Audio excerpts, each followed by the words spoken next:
안녕하세요, 클래스메이트 여러분. 우리가 말 들어주기, 감정 들어주기, 그거보다 조금 더 깊이 있게 관계의 질을 높이는 방법을 제가 알려드리려고 합니다. 그 금요일에 연차 쓴다는 그 소피 있잖아요.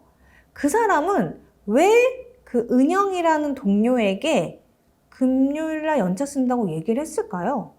그 숨은 속마음은 뭘까요? 같이 한번 생각을 해볼게요.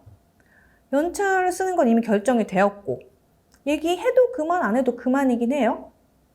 근데 뭐 같이 일하는 동료니까 예의상 얘기를 할 수 있어요. 그건 매너니까요. 그런데 그 밑에 깔린 또 다른 욕구는 없을까요? 또 다른 의도는 없었을까요? 자, 제가 생각했을 땐 한 4가지 정도 있었을 것 같아요. 예를 들면 이런 거죠. 나 그날 자리 비우니까 좀 참고해 주세요. 2번째,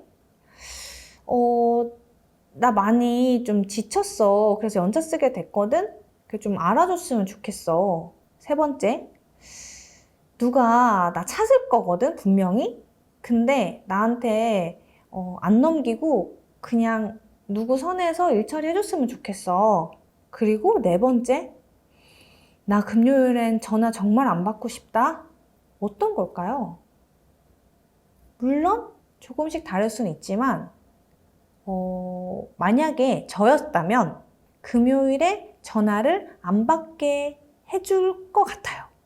근데 이거를 행동으로 하기 전에 그 사람을 굉장히 안심시킬 수 있는 들어주기가 있습니다. 이렇게 읽어주는 거죠. 소피, 다음 주 프로젝트 오픈 때문에 계속 야근하고 심지어 명상 프로그램까지 했는데 적어도 그날 하루는 전화 안 받게 해줄게요. 잘 다녀와요. 라고 얘기한 동료가 있다면 저는 명상 수업 듣고 오는 길에 그 사람한테 사줄 기념품 사올 거예요. 말 한마디로 사람의 마음을 어떻게 얻을 수 있어? 라고 생각하시잖아요? 그런데 그것은 말 한마디로 표현되는 것이지 실제로 그 사람을 이해하기 위해서 굉장히 노력한 사람에 나오는 결과물이에요, 결과물. 그런 것들이 관계에 영향을 엄청 미친다고 합니다. 그래서 그 사람의 그냥 말의 함정에 빠지지 마세요. 그 사람이 우리 클래스메이트 여러분들에게 평소에 그냥 텍스트로 전달되는 그 말의 함정에 빠지지 마시고 한 번쯤 생각해 볼 수 있을 것 같아요. 이 사람은 어떤 욕구, 어떤 의도가 있어서 나에게 이런 말을 하는 거지. 그 놀라운 사실은요, 실제로 그 말을 하는 사람조차도 내가 이 말을 하는지 왜 하는지 그거를 정확하게 정의 내리지 못할 때가 있어요. 그런데 심지어 상대방이 금요일 하루는 내가 전화 안 받게 해줄게 라고 읽어준다. 이거는 걷잡을 수 없이 그 사람에 대한 신뢰가 커질 수밖에 없어요. 그러면 저희가 다른 사례를 한번 볼게요. 우리가 뭐 직장 생활 하다 보면은 주변에 이상한 동료들이 있을 때가 있잖아요. 근데 그 이상한 동료가 옵니다. 그래서 누구님, 저 이사했잖아요, 이번에. 근데 새 집이라서 그런지 창문 닫고 자자니 새 집 냄새 나는데 또 창문 열고 자자니 밖에 공사 소리 때문에 진짜 밤새 힘들었어요 라고 얘기를 해요. 뭐 어떻게 알아주실 거예요? 자, 1번, 부럽다. 새 집이라니 난 헌집만 살아봐서. 2번, 전세 얼마에 들어갔어? 3번, 몸을 혹사시켜 러닝 1시간 뛰면 소음 소리 안 들려.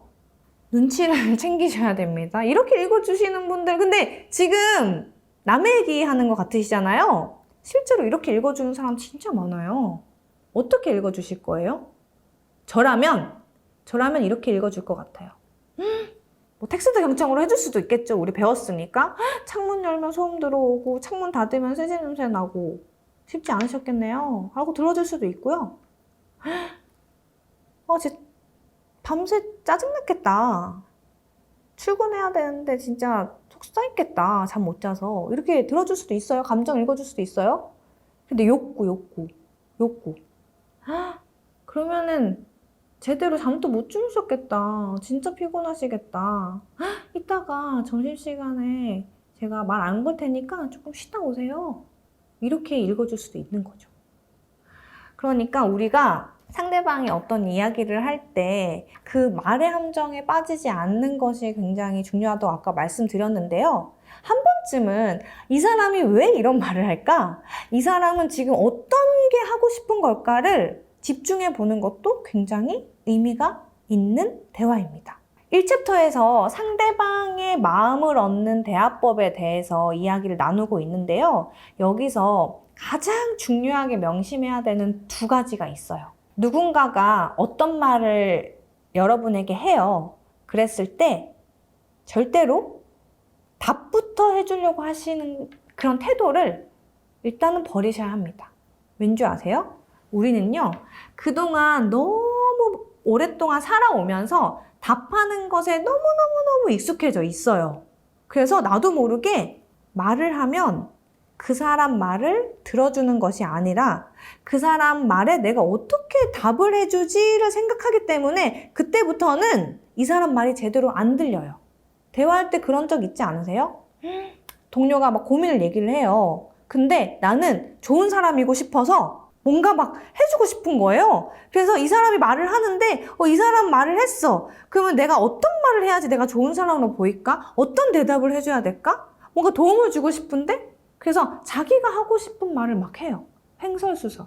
그러다 보면은 대화의 에너지가 상대방에서 금방 흥미를 잃는 거를 느껴본 적이 있는 분들이 계실 거예요. 이제는 힘 빼지 마시고 내 감정 쓰지 마시고 방황하지 마시고 상대방이 하는 첫 마디 텍스트 경청해 주시고요.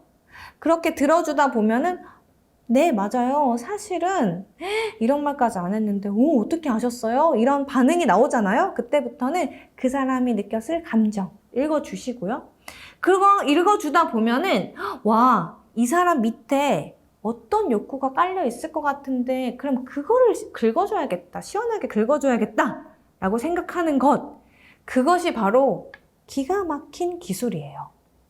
우선 이 기술을 익히시잖아요. 그러면 주변에 클래스메이트 여러분과 대화하고 싶은 사람들이 점점점 더 늘어날 거예요. 왜냐면 인간은 무슨 동물이다? 감정의 동물이다. 사건이 터지면 생각을 하게 되고 그 끝에 따라오는 게 감정이고요.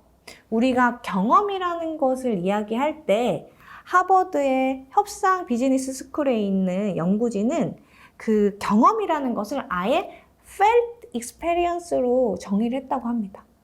그러니까 경험 자체가 아니라 내가 감정으로 느꼈던 경험이 경험이라는 거예요. 근데 그런 것들을 상대방이 알아준다. 거기서부터 위대하고 질 높은 신뢰로운 사람의 대화가 시작되는 것입니다. 상대방의 마음을 많이 얻으시길 바랄게요. 안녕하세요. MZ세대를 대표하는 커뮤니케이션 전문가 이솔립입니다. 제가 다양한 기업을 다니면서 정말 많은 분들을 만나는데요. 요즘에 유난히 혼자 일하고 싶어요 라는 분들이 많으세요. 회사에 출근하기 싫은 이유가 과연 일 때문일까요? 아니면 사람 때문일까요? 일은 끝낼 수가 있어요. 그런데 관계는 굉장히 끝내기가 힘드시죠. 만약에 사람들과 함께 했을 때 높은 확률로 시너지가 난다면 어떨까요? 그리고 내 마음 같은 사람들로만 구성되어 있다면 일할 맛 나겠죠? 이 사람이 왜 이런 말을 할까? 이 사람은 지금 어떤 게 하고 싶은 걸까를 집중해 보는 것도 굉장히 의미가 있는 대화입니다. 이 고성과를 내는 팀의 특성에는 5가지가 있는 거예요. 목표가 구체적으로 되어 있으면 측정할 수 있어야겠죠? 연결되는 부분입니다. 그래서 이번 클래스에서는 상대방의 마음을 얻는 커뮤니케이션, 그리고 협업을 잘하게 하는 커뮤니케이션, 그리고 성과를 높이는 커뮤니케이션, 심지어는 상사에게 인정받는 커뮤니케이션까지 다 준비했습니다. 사람들이 관계의 질을 높이기 위해서는 그 찰나의 순간을 잘 관리해야 된다고 합니다. 그 찰나의 순간에 우리 클래스메이트 여러분들이 어떤 말을 해야 할지 제가 구체적으로 알려드리도록 하겠습니다. 다 알려드릴게요. 지금 시작하겠습니다.